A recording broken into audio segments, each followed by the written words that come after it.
Thank you very much. It's a great honor to have the First Lady of Venezuela. She's been through a she's been through a lot, let's put it that way. She's been through what people don't want to have to go through and should never have to go through. Her husband is a tremendous man who's working so hard, and it's very dangerous. It's dangerous stuff. We hear what's going on. We know exactly what's going on. Our Vice President, Mike, was there for a period of time and got to know your husband very well.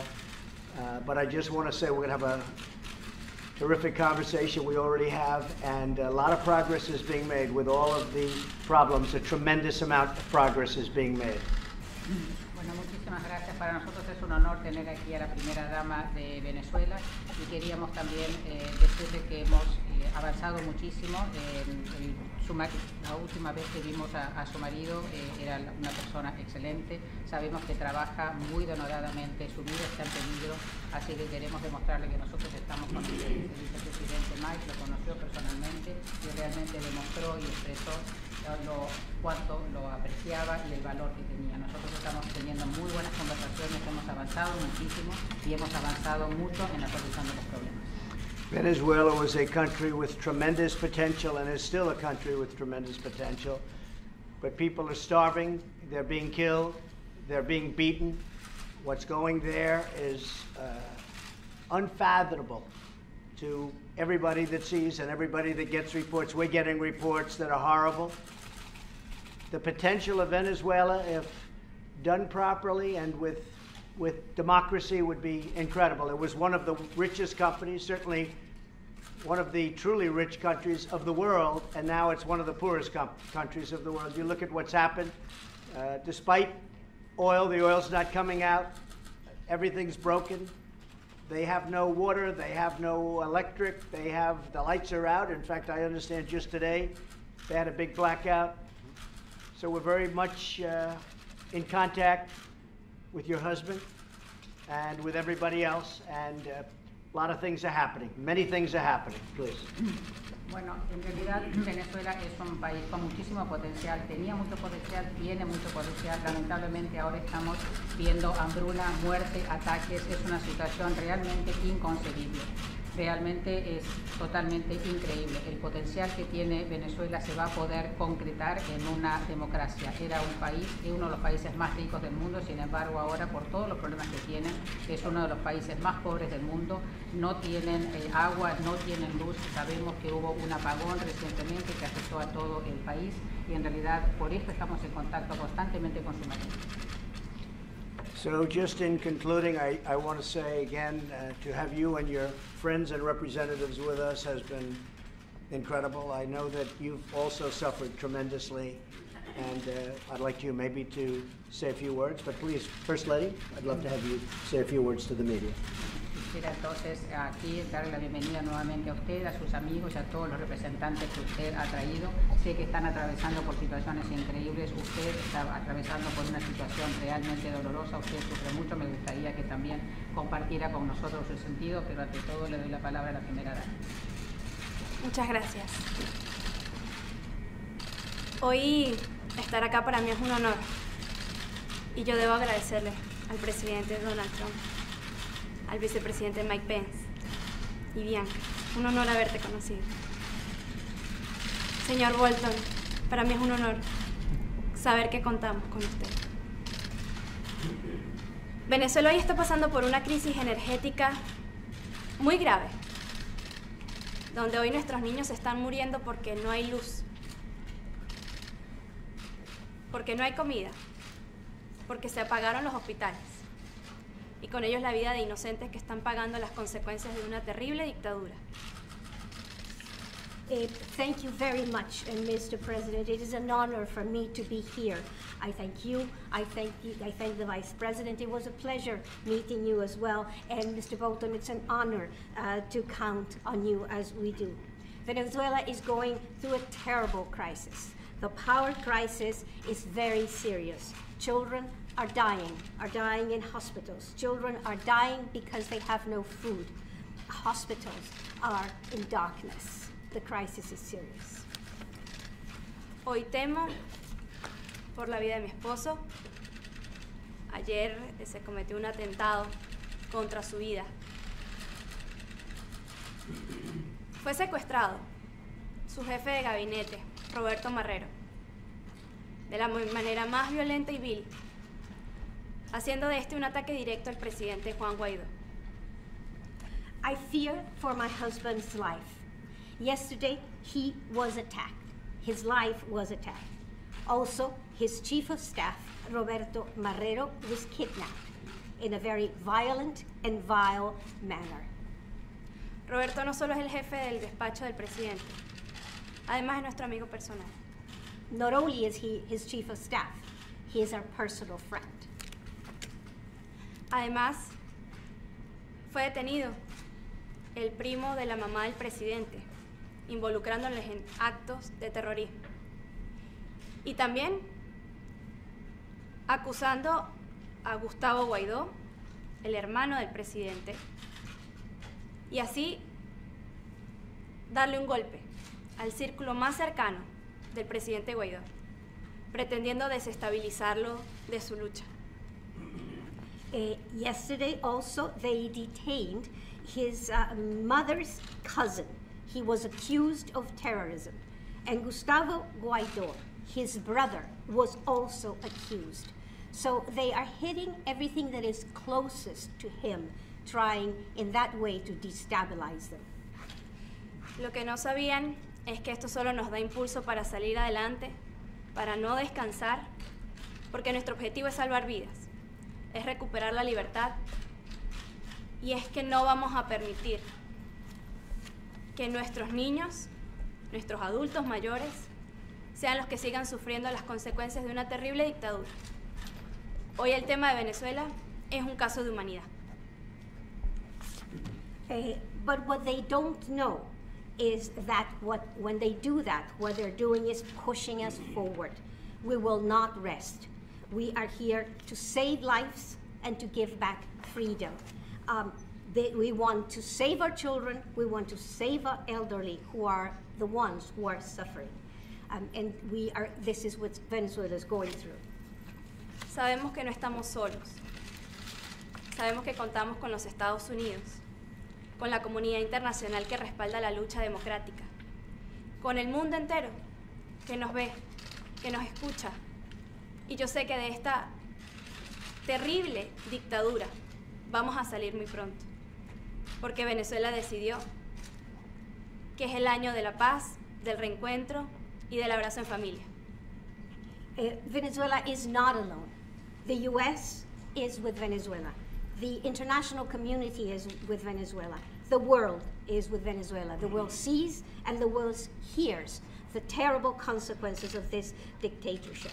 But Venezuela decided that this is the year of peace, and we are going to be able to go forward. Y queremos alertar al mundo de los posibles continuos atentados en contra del presidente Juan Guaidó, de la ola de represión y de detenciones que ha tomado niveles agresivos contra el entorno del presidente. Atacar a su entorno es atacarlo a él, pero nada lo va a detener. We also want to warn the world that what we are seeing is a wave of attacks against the president. There's repressions, there's prison, and what they want is to attack him. Hoy luchamos contra la vida y la muerte, y nosotros sabemos que la vida es la que va a triunfar. We're fighting for life and death, and we know that what will triumph in the end is life. Y sabemos que ustedes van a ser parte de ese proceso. I know that you will be part of this process. Muchas gracias. Thank you. Thank you very much. It's very well said, beautifully said. Appreciate it. Could you tell us about your husband? Something happened that's very terrible. He was at home last week, and at 2 a.m. the political forces of Nicolas Maduro entered in a brutal raid in our house.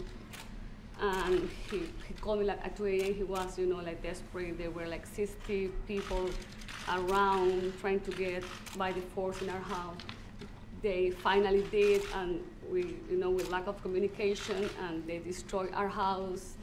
our child's room, everything. They planted guns and things, and this has been for 3 hours. It was a nightmare. And after that, they kidnapped him, and we didn't know anything about him for 6 days. They've been trying to delay the process because we have no lights at all, so the electricity is not working, so we doesn't know anything. And he was the second on board and a personal friend of Juan Guaidó. So this is a personal attack to his team, because they work together, they take decisions together, they were working together in the National Assembly. So as a family, we are afraid for his life. We haven't have any communication. We have a 7-year-old kid who doesn't know anything. And I just explained we can go back. And I want to ask you, help, because we are fighting, but we can do it ourselves. So they took him, and he's in prison now? Yeah. Do you know where he is? Yeah, well, we know the place, but we haven't spoke to him or seen him. No communication No whatsoever? communication at all. Okay. We are with Venezuela. We are with your husband, as you know, and we're with the people that he represents, which is a big majority of the country.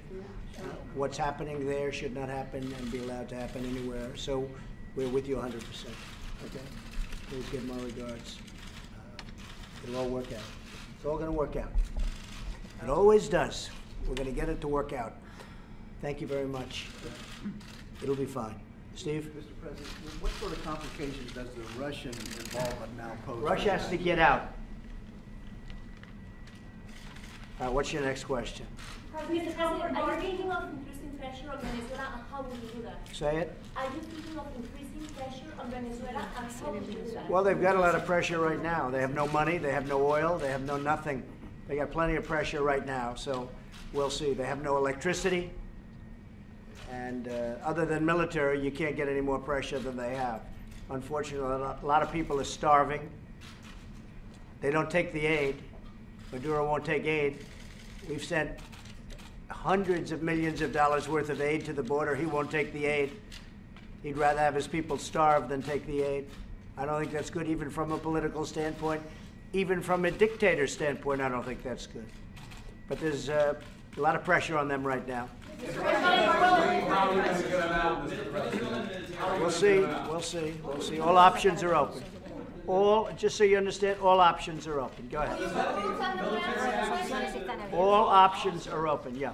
Would you tell them it's better to let go now before things get much worse? I'm not going to tell them anything. They'll make their own decision. Mr. President, have you just said Russia needs to get out. Have you in any way communicated that through Mr. Bolton or through the representative at the United They know.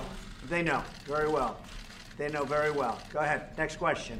Is your staff opposed to you and your views on health care? Do you think... Now, look, we're not talking about health care right now, but I will. The Republican Party is and you will see this very soon, because Obamacare is a disaster. It's too expensive by far. People can't afford it. And the deductible is horrible. So the premiums cost too much. The deductible is horrible. The only difference between now and the other administration is that we're administering Obamacare very well.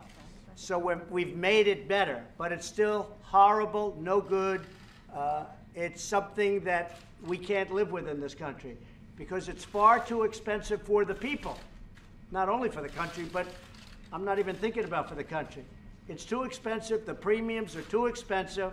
People are going broke trying to pay for it. And the deductibles are averaging over $7,000. So you have to spend $7,000 before you get anything.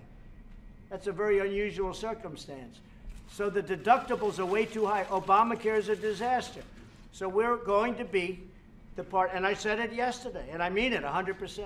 I understand healthcare now, especially, very well. A lot of people don't understand it.